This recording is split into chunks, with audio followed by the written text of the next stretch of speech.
Hello student, good evening everyone and welcome to you and my YouTube channel Bharat foundation classes. तो student, आज हम लोग physics का second chapter start करने वाले हैं और उसका नाम है force and law of motion. तो स्टूडेंट, लास्ट क्लास में आप लोगों ने मतलब कि लास्ट क्लास कहने का मतलब है कि क्लास 8 में उसमें फोर्स के बारे में कुछ इंट्रोडक्शन था। तो स्टूडेंट, आज हम लोग थोड़ा सा इंट्रोडक्शन देखेंगे और उसके बाद हम लोग आगे मूव ऑन करेंगे। ठीक है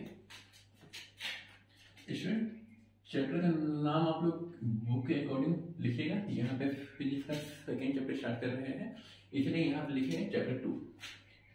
इसका नाम है force and laws of motion. तो स्टूडेंट, फोर्स आखिर कहते किसको है? तो जैसे स्टूडेंट कोई भी चीज रखा हुआ है उसको उठा लिए, ठीक है ना, या फिर कोई चीज है उसको धक्का दे दिए, या फिर इस ब्लैक बोर्ड पे क्या कर रहे हैं हम लोग, लिख रहे हैं, ठीक है ना, सॉरी व्हाइट बोर्ड पे लिख रहे हैं, तो उसमें भी हम लोग को करना क्या पड़ रहा है, फोर्स को अप्लाई करना पड़ रहा है, ठीक है ना। तो हम लोग कह सकते हैं कि पुश और pull on any object is called force. तो स्टूडेंट, हम लोग इसका डेफिनेशन लिख लेते हैं, ठीक है। हालांकि student, force is equal to product of mass and acceleration, वो भी है, एक्चुअल डेफिनेशन वही है, ठीक है ना, F is equal to ma। तो स्टूडेंट, यहाँ पे अगर डेफिनेशन लिखने आएगा एक मार्क्स के क्वेश्चन में, तो आप लोग लिख सकते हैं पुश और पुल ऑन एन ऑब्जेक्ट और बॉडी इज कॉल्ड फोर्स।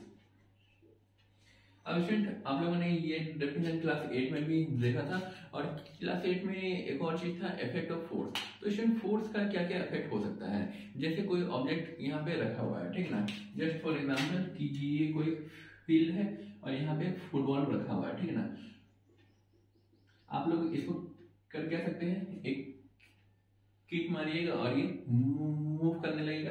तो फोर्स क्या कर सकता है स्टूडेंट, कि किसी स्टेशनरी ऑब्जेक्ट को मूव करवा सकता है, ठीक है ना। अगर मान लीजिए स्टूडेंट कि ये फुटबॉल क्या है कि इधर से इधर आ रहा है, ठीक है ना, फ्रॉम ईस्ट टू वेस्ट आ रहा है, ठीक है। तो स्टूडेंट, हम लोग कर क्या सकते हैं, फोर्स को अप्लाई करने के बाद उस फुटबॉल को रोक भी सकते हैं, ठीक है।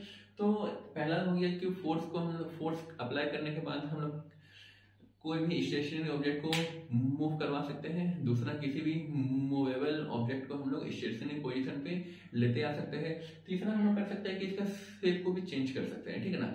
जैसे एग्जांपल के तौर पे एक बलून ले लीजिए, तो बलून को अगर हम लोग प्रेस करते हैं तो क्या होता है स्टूडेंट, उसका जो शेप है वो चेंज हो जाता है, और आटा वगैरह रहता है, या फिर कोई भी जो सेमी सॉलिड हो जाता है, या फिर उन ऑब्जेक्ट्स को क्या करते हैं हम लोग, फोर्स को अप्लाई करने के बाद उसका शेप को चेंज कर सकते हैं, ठीक है ना। और भी बहुत सारे एग्जांपल हैं, जैसे टूथपेस्ट हो गया, ठीक है ना, उसका जो जिसमें वो रहता है उसको हम लोग क्या करते हैं, प्रेस करते हैं, तो वहां उसका शेप चेंज हो जाता है। और स्टूडेंट, क्या कर सकते हैं, फोर्स को अप्लाई करने से हम लोग डायरेक्शन को भी चेंज कर सकते हैं। जैसे फॉर एग्जाम्पल कि फुटबॉल मेरे तरफ आ रहा है, उसको अगर हम किक कर देंगे तो वो उधर चल जाएगा, ठीक है ना। तो स्टूडेंट, जैसे कि ये फुटबॉल क्या है, इधर आ रहा है, ये इधर से आ रहा था और इसको उधर भेज दिए, तो ये जो एंगल हुआ, ये थीटा एंगल मान लेते हैं, कुछ भी होगा, तो फोर्स क्या कर सकता है, डायरेक्शन भी चेंज कर सकता है, ठीक है। तो स्टूडेंट, हम लोगों का जो अगला टॉपिक होगा वो हो जाएगा effect of force. Student, effect of force से क्वेश्चन आते हैं कि फोर्स क्या क्या इफेक्ट क्रिएट कर सकता है, ठीक है ना। तो स्टूडेंट, फर्स्ट पॉइंट पे लिखेंगे कैन मूव स्टेशनरी ऑब्जेक्ट। इसमें फिजिक्स के टर्म में जो है ऑब्जेक्ट को बॉडी भी हम लोग कह सकते हैं, ठीक है ना। वो क्या कर सकता है कि किसी स्टेशनरी ऑब्जेक्ट को मूव करवा सकता है, कैन स्टॉप एनी मूवेबल या फिर मूविंग ऑब्जेक्ट, ठीक है। और नंबर थर्ड में क्या कर सकते हैं इसमें, can change the shape of object. इसका सबसे छोटा सा एग्जांपल होगा रबड़, ठीक ना। रबड़ में क्या करते हैं, जैसे हम लोग फोर्स को अप्लाई करते हैं उसका जो शेप होता है वो चेंज हो जाता है, और जैसे ही हम लोग फोर्स को रिलीज करते हैं वो अपने पोजीशन पे वापस आ जाता है, मतलब ओरिजिनल जो स्टेप था उसका वो वापस से रिगेन कर लेता है। ठीक है, can change the direction of motion it is movable object. तो कोई भी मूवेबल ऑब्जेक्ट है उसका जो डायरेक्शन ऑफ मोशन है उसको चेंज कर सकता है।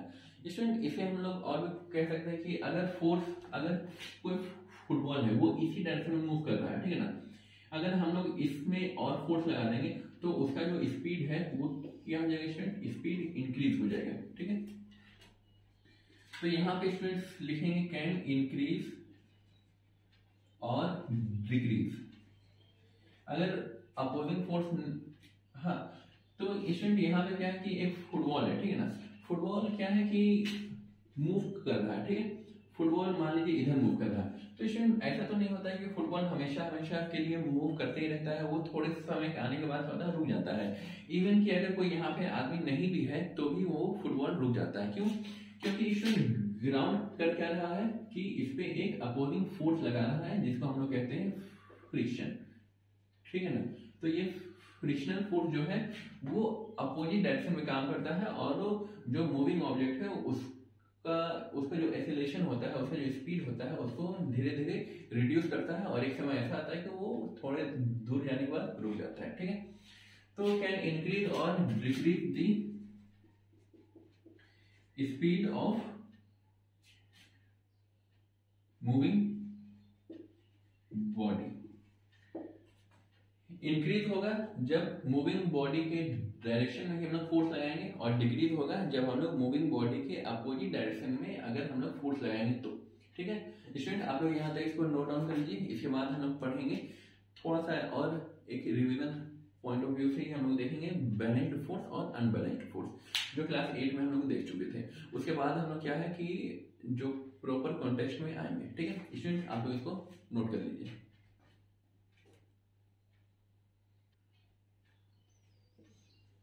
तो स्टूडेंट यहाँ तक लिख लिया होगा आप लोगों ने, इसको रब कर देते हैं। ठीक है, ठीक है।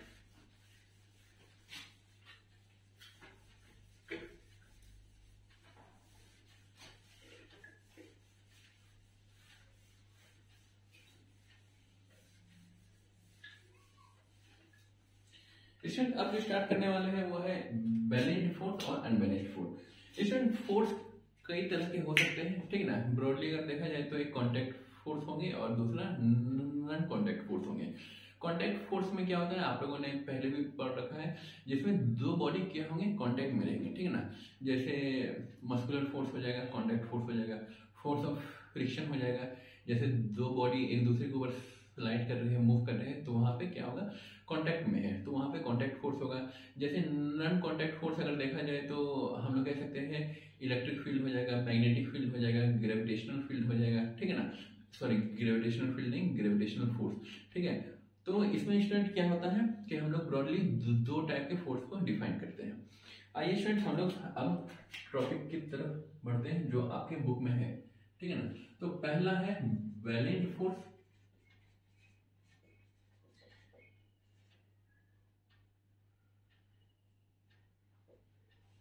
तो स्टूडेंट बैलेंस फोर्स में आखिर होता क्या है, जैसे स्टूडेंट फॉर एग्जांपल मान लेते हैं क्या कि यहाँ पे कोई ऑब्जेक्ट है रखा हुआ, ठीक है।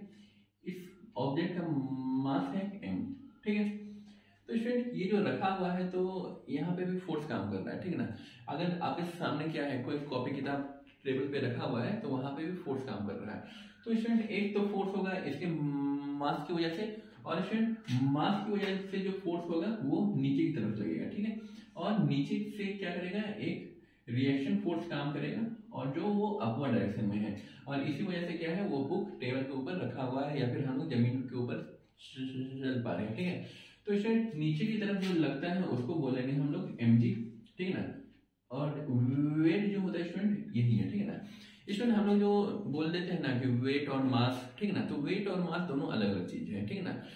मास हो गया कि अमाउंट ऑफ जो भी मैटर उस बॉडी के अंदर है, ठीक है ना। और वेट हो जाता है कि बॉडी में जितना मास है, ठीक ना, मास इनटू ग्रेविटी। ग्रेविटी हम लोग लेंगे जी का वैल्यू 9.8, ठीक ना, मान के हम लोग इसी को सॉल्व करते हैं सारे क्वेश्चन को। और ऊपर जो होता है ना स्टूडेंट, उसको कह देते हैं नॉर्मल या फिर इसको रिएक्शन। ये एक्शन होगा और ये रिएक्शन होगा। इसमें मान लेते हैं क्या कि हम लोग फोर्स क्या कर रहे हैं कि इस डायरेक्शन में अप्लाई कर रहे हैं, ठीक है। फोर्स को इसमें जब हम लोग इस डायरेक्शन में अप्लाई करेंगे तो ये बॉडी क्या होगा, इधर मूव करना चाहिए। लेकिन बैलेंस्ड के केस में क्या होता है कि ये बॉडी मूव नहीं करता है। क्यों? क्योंकि इसमें जिस सरफेस पे ये रखा हुआ है तो सरफेस का कुछ ना कुछ क्या होगा, कोफिशिएंट ऑफ फ्रिक्शन होगा। तो कोफिशिएंट ऑफ फ्रिक्शन से क्या हम लोग निकाल सकते हैं कि फ्रिक्शनल फोर्स भी होगा वहां पे, ठीक है। तो इसमें फ्रिक्शनल फोर्स की वजह से हम लोग क्या है, चल पा रहे हैं, ठीक है ना।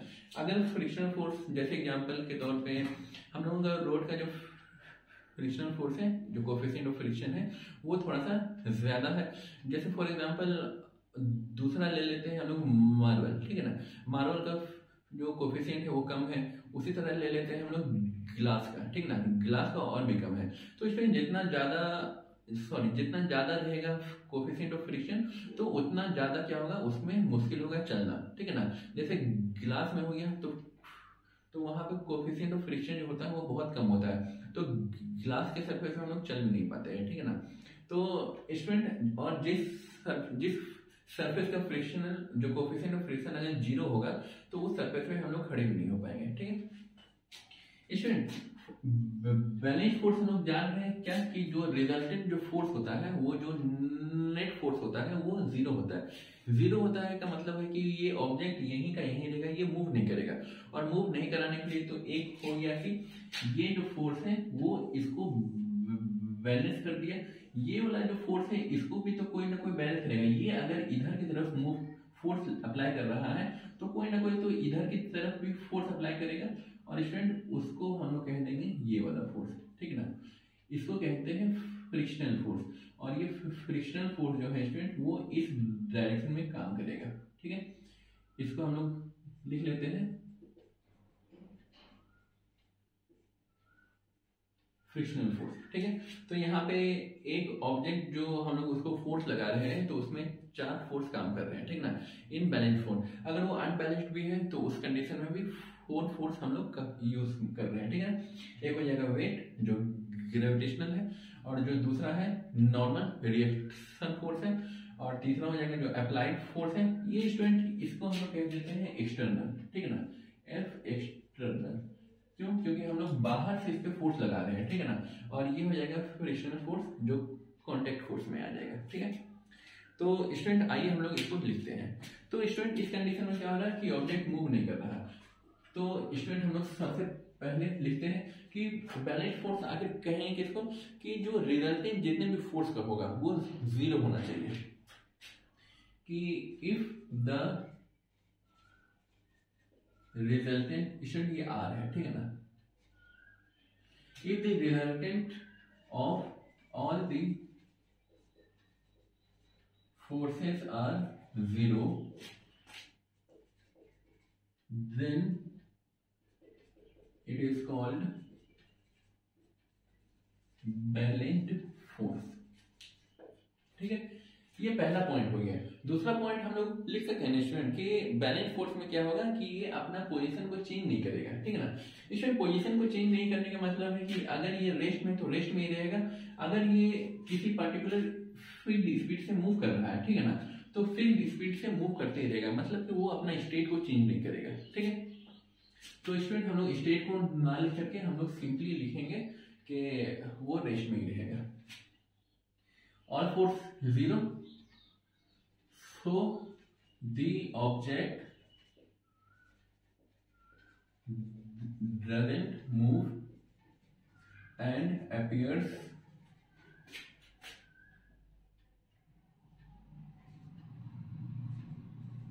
stationary, और doesn't move एक ही चीज है, ठीक है ना, and appears that no external force is working on it। इसमें जैसे ये इस बोर्ड के पीछे क्या है, वॉल है, ठीक है ना। तो वॉल में हम लोग क्या करते हैं, बहुत सारा फोर्स अप्लाई करते हैं, आप लोग भी अप्लाई किए होंगे। तो क्या वो वॉल जो है वो क्या मूव करती है, तो वॉल मूव नहीं कर पाती है, ठीक है ना स्टूडेंट। तो वॉल जो मूव नहीं कर पा रही है, इसका मतलब ये नहीं कि हम लोग फोर्स लगा नहीं रहे हैं, ठीक है ना। तो फोर्स लगा रहे हैं लेकिन वॉल मूव नहीं कर रही है, मतलब कि हमारा जो नेट फोर्स है वो जीरो है। क्यों जीरो है, क्योंकि हम लोग अगर इधर से फोर्स इसको लगाएंगे, ठीक है ना स्टूडेंट, जैसे मान लीजिए क्या कि ये एक वॉल है, ठीक है ना। हम लोग क्या कर रहे हैं, एफ एक्सटर्नल, हम लोग फोर्स इधर लगा रहे हैं, तो वॉल भी क्या करेगी, एक अपोजिंग फोर्स एक्सर्ट करेगी, और हम लोग क्या है, मतलब कि ये वॉल जो है ये मूव नहीं करेगी।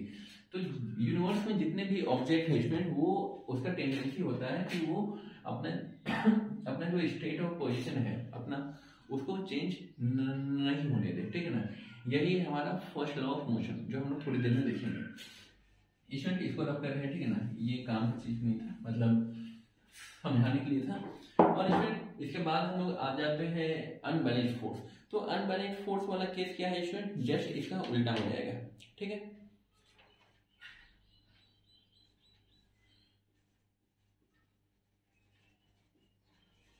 Unbalanced force student, unbalanced force वाला केस क्या है, ये फिगर इसके लिए है।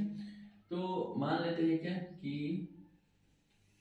यहाँ पे कोई ग्राउंड है और यहाँ पे कोई ऑब्जेक्ट है, ठीक है, और इसका भी मास m है। अब स्टूडेंट नीचे की तरफ क्या लगेगा, mg लगेगा, और ऊपर की तरफ r लगेगा, ठीक है ना। r का मतलब हो जाएगा रिएक्शन फोर्स, या फिर इसको नॉर्मल फोर्स भी कह सकते हैं, ठीक है ना। और जो नॉर्मल फोर्स होता है स्टूडेंट, वो ऑब्जेक्ट के परपेंडिकुलर रहेगा, ठीक है ना। हम लोग क्या किए स्टूडेंट, यहाँ पे एक फोर्स को अप्लाई कर दिए। अप्लाई करने के बाद क्या हुआ स्टूडेंट कि ग्राउंड भी क्या करेगा, एक अपोजिंग फोर्स लगाएगा, और जो ग्राउंड जो फोर्स लगाएगा स्टूडेंट वो एफ एफ, ठीक है ना, फ्रिक्शनल फोर्स। एफ एफ मतलब ये सबस्क्रिप्ट में फ्रिक्शनल फोर्स। तो हम लोगों ने क्या देखा कि ये ऑब्जेक्ट क्या कर गया, मूव कर गया, ठीक है। मूव करने के बाद क्या है कि वो ऑब्जेक्ट यहाँ आ जाता है। मूव करने के बाद वो ऑब्जेक्ट अगर यहाँ आ गया, तो यहाँ पे हम कह सकते हैं कि यहाँ पे जो फोर्स अप्लाई हुआ है वो अनबैलेंस्ड फोर्स है। अनबैलेंस्ड फोर्स है, इसीलिए तो ये ऑब्जेक्ट यहाँ से यहाँ मूव कर गया। अगर बैलेंस्ड फोर्स रहता है तो ये ऑब्जेक्ट कभी मूव नहीं करता है, ठीक है। तो आइए स्टूडेंट हम लोग इसको भी लिख लेते हैं। If the resultant of all the forces are not zero, ठीक है, कि तो हम लोग कह सकते हैं then it is unbalanced force, ठीक है। इसके बाद क्या होगा स्टूडेंट, यहाँ पे ऑब्जेक्ट डजंट मूव, और यहाँ पे क्या होगा, ऑब्जेक्ट मूव। ऑब्जेक्ट मूव किस डायरेक्शन में, in the direction of applied force. Student applied force का मतलब हो जाएगा कि जिधर ज्यादा फोर्स लगेगा, जिधर से ज्यादा फोर्स लगेगा उसी डायरेक्शन में। ऐसा नहीं स्टूडेंट के सामने से हाइवा आ रहा है और हम लोग फोर्स इधर लगाएंगे तो हाइवा उधर मूव कर जाएगा, वैसा नहीं। हाइवा तो आपको क्या होगा, मतलब कि कुचलते हुए आगे निकल जाएगा। तो स्टूडेंट उस कंडीशन में क्या है कि हाइवा का फोर्स ज्यादा है, ठीक है ना। तो अप्लाइड फोर्स मतलब वो ज्यादा फोर्स अप्लाई कर रहा है और हम लोग कम फोर्स अप्लाई कर रहे हैं। तो object moves in the direction of applied force that is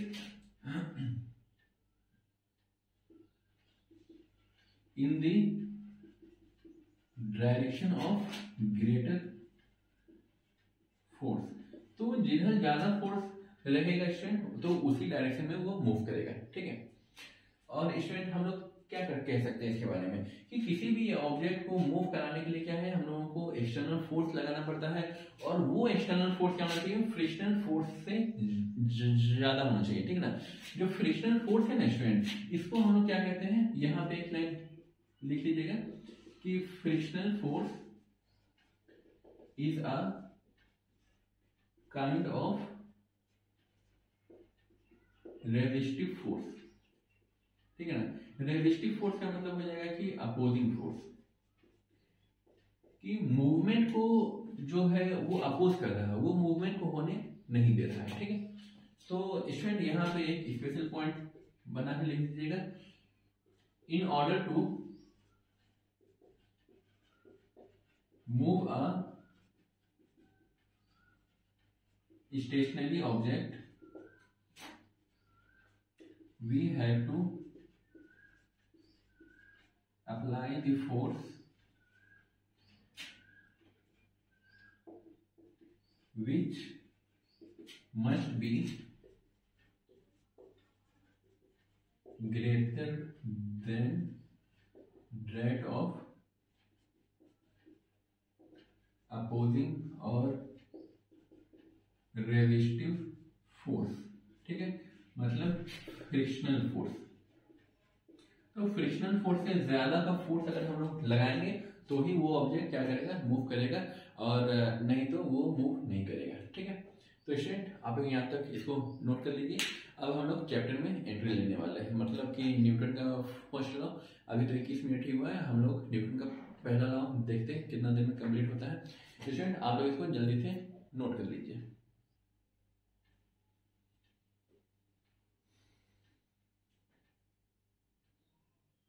student यहाँ तक लिख लिया होगा, इसको रब कर रहे हैं, ठीक है।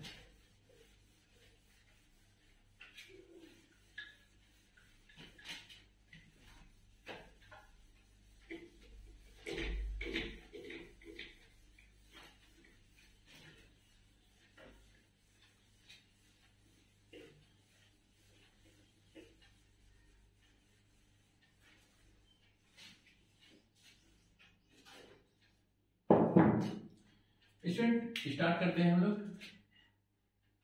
Newton law of motion.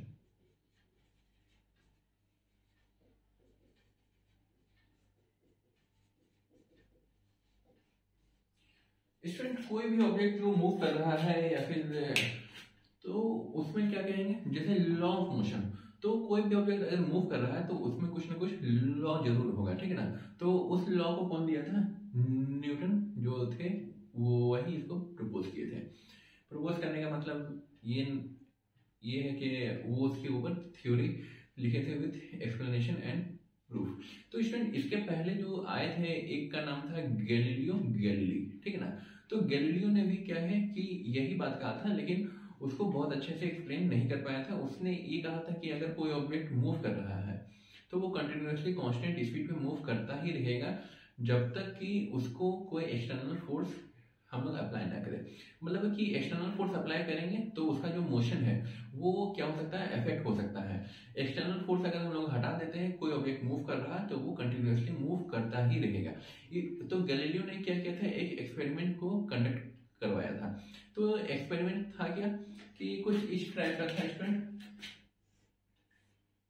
यहाँ पे किया लिया, एक बॉल को लिया, तो जितना हाइट इधर पे था स्टूडेंट, तो ये यहाँ से रिलीज करने के बाद उतना ही हाइट ये यहाँ पे गेन कर लिया था।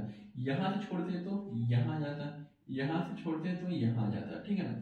तो यही एक्सपेरिमेंट था स्टूडेंट, और ये थोड़ा सा गिलास में करवाया गया था। और इसका जो ग्लास में स्टूडेंट इसलिए करवाया गया था क्योंकि उसका जो क्या बोलते हैं फ्रिक्शनल फोर्स, वो म्यू का वैल्यू जो कोफिशिएंट ऑफ फ्रिक्शन होता है वो बहुत कम होता है।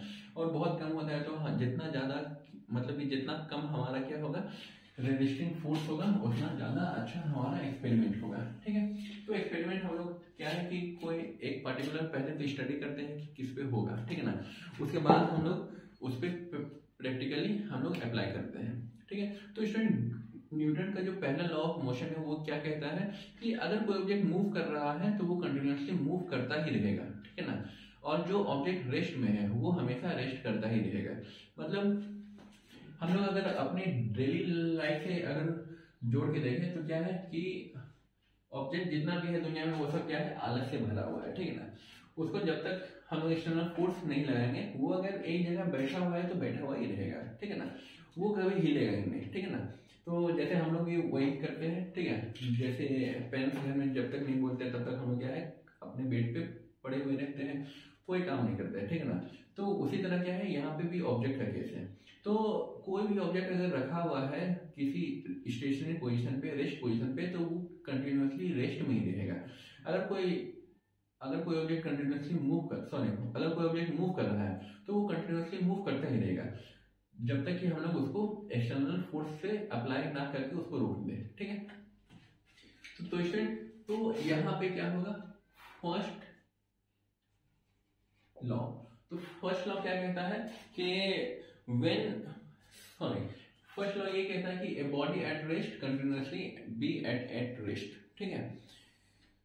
और जो बॉडी मोशन में है तो वो कंटिन्यू क्या रहेगा, मोशन में ही रहेगा, और वो मोशन कैसा होना चाहिए, स्ट्रेट लाइन पे होना चाहिए, ठीक है। तो स्टूडेंट हम लोग इस लाइन को लिख लेते हैं, ए body at rest remains at rest and a body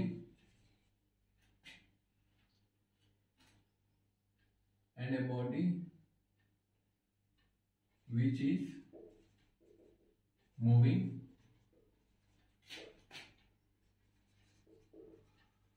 continue to move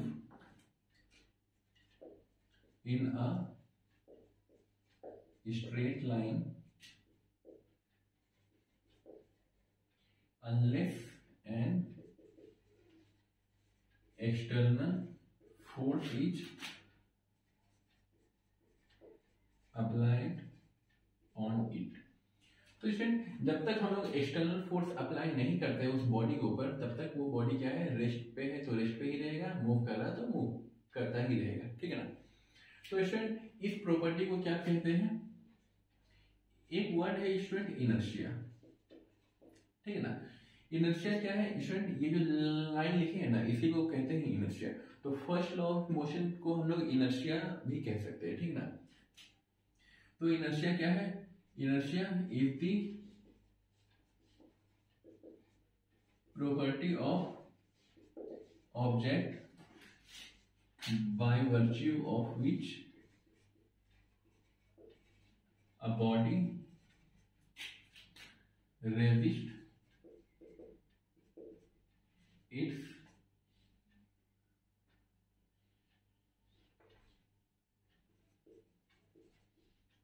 state, resist its state। तो स्टूडेंट, स्टेट कौन सा होगा, स्टेट ऑफ रेस्ट और motion is the property of object by virtue of which a body resist इस state of rest और motion. अगर rest में तो रेस्ट में ही रहेगा, मोशन में तो मोशन में ही रहेगा। तो यहाँ पे ये क्या है, रेजिस्ट कर रहा है, मतलब कि वो अपने में चेंज होने से रोकने की कोशिश कर रहा है, ठीक है ना।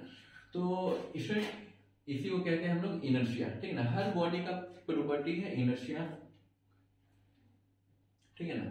तो स्टूडेंट, इनर्शिया आखिर किस पे डिपेंड करता है, कुछ तो फैक्टर्स होगा जिसपे वो डिपेंड कर रहा है। तो स्टूडेंट, इनर्शिया जो है वो मास के ऊपर डिपेंड करता है, ठीक है ना। तो जिस बॉडी का जितना ज्यादा मास रहेगा तो उसमें हम लोग क्या है कि उतना ज्यादा ही हम लोग फोर्स अप्लाई करेंगे, ठीक है ना। तो अगर स्टूडेंट एक कार खराब हो गया और एक हाईवा खराब हो गया, ठीक है ना, हम लोग इसी का एग्जाम्पल ले रहे हैं, हर बार इसी का एग्जाम्पल लेते हैं। तो मान लीजिए एक कार खराब हो गया तो उसको दो आदमी मिलकर धक्का दे सकते हैं, ठीक है ना। और वही अगर हाईवा खराब हो गया तो उसको क्या है, दो आदमी अगर धक्का देगा तो वो हिलेगा भी नहीं। क्यों? क्योंकि कार क्या है, स्मॉल बॉडी है और इसमें जो मास होगा वो भी स्मॉल होगा। और जो हाईवा है स्टूडेंट, हाईवा क्या है, बहुत बड़ा बॉडी होता है, मतलब कि शायद 8-10 चक्के होते हैं उसमें, मतलब कि चक्के से मतलब नहीं है, वो उसका मास जो है हाईवा गाड़ी का वो बहुत ज्यादा होता है। और बहुत ज्यादा होता है तो उसको डिस्टर्ब करने के लिए, उसको मूव कराने के लिए हम लोगों को क्या है, बहुत ज्यादा फोर्स लगाना होगा, और दो आदमी का फोर्स इनसफिशिएंट होगा, ठीक है। तो स्टूडेंट, हम लोग यहाँ पे इसको लिख सकते हैं कि इनर्शिया जो होता है वो किसके ऊपर डिपेंड करता है, मास के ऊपर डिपेंड करेगा, ठीक है। स्टूडेंट, इसी को हम लोग स्टूडेंट यहाँ से मतलब कि ये फर्स्ट लॉ के अंदर है, और इसी का हम लोग लिख रहे हैं, mass is a measure of inertia. ठीक है, मास क्या है स्टूडेंट, मेजर है इनर्शिया का। ठीक है, हम लोग यहाँ पे लिख देते हैं कि greater the mass of a body greater the inertia. ठीक है, और जो इनर्शिया है स्टूडेंट वो फोर्स का मेजरमेंट है। ठीक है ना,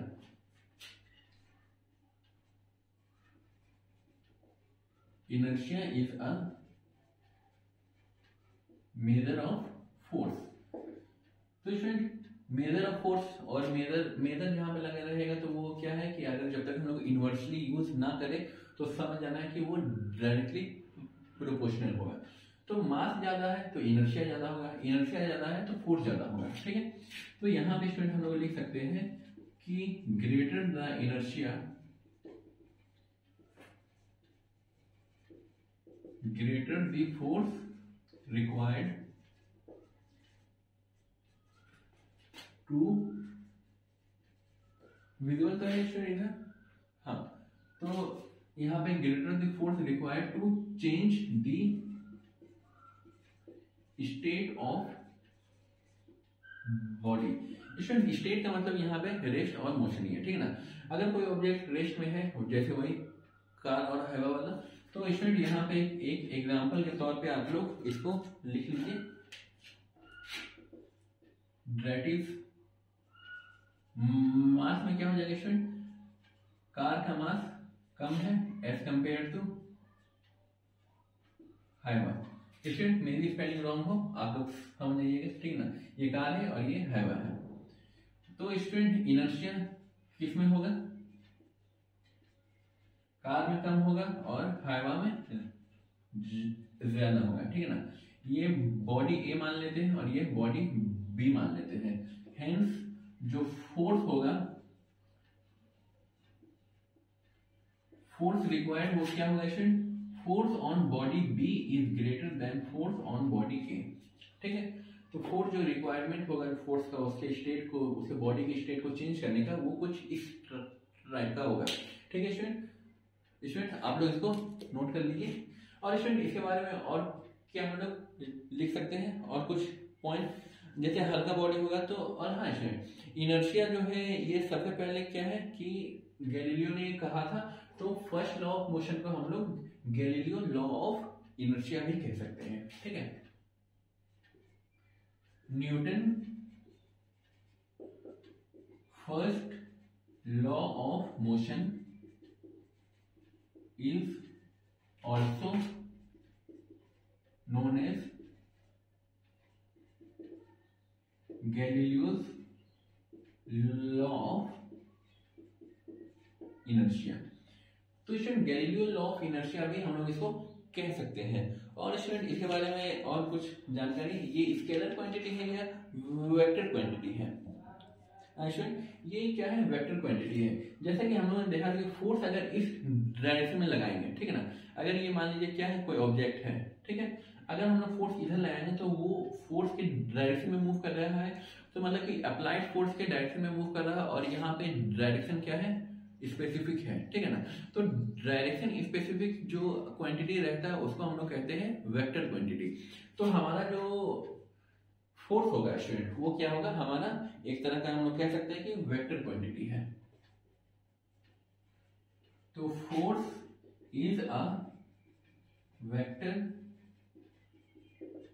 quantity as it has both magnitude, तो हर ऑब्जेक्ट में रहेगा कुछ ना कुछ, has magnitude as well as direction.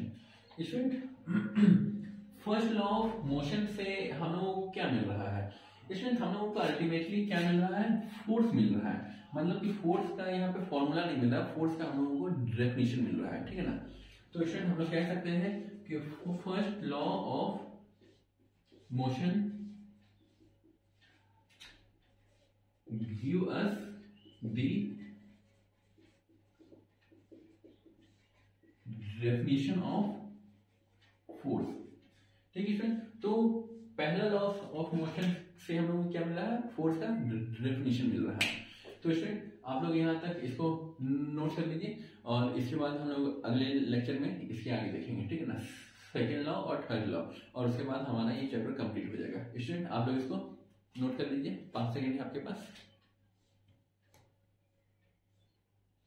अच्छा स्टूडेंट यहाँ पे जो हम लोग लिखे कि give the definition of force, तो स्टूडेंट इसका डेफिनेशन लिखवाना जरूरी तो नहीं है कि फोर्स हम लोग क्या कह सकते हैं कि कुछ ऐसा चीज है जो स्टेट ऑफ बॉडी को क्या कर रहा है, चेंज करने का कोशिश कर रहा है, चेंज कर रहा है या फिर चेंज करने की कोशिश कर रहा है, ठीक है ना। तो यहाँ पे दोनों लिखेंगे, ठीक है ना। तो स्टूडेंट आप लोग इसको अपने से लिख लीजिएगा, ठीक है, लिखवा दे, ठीक। अच्छा स्टूडेंट इसको लिख लीजिए, ठीक है ना, एक लाइन में, फोर्स इज समथिंग which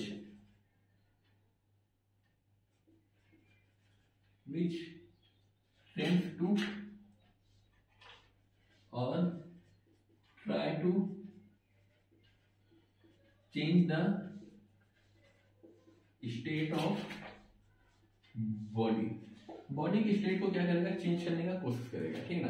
कभी कभी चेंज हो भी जाता है, जैसे हम लोग इस दीवार को अगर पुश करेंगे तो हो नहीं पाएगा, लेकिन हाँ हम लोग फोर्स तो अप्लाई कर रहे हैं ना। स्टूडेंट आप लोग इसको नोट कर लीजिए, 5 सेकंड में ये वीडियो बंद हो जाएगा।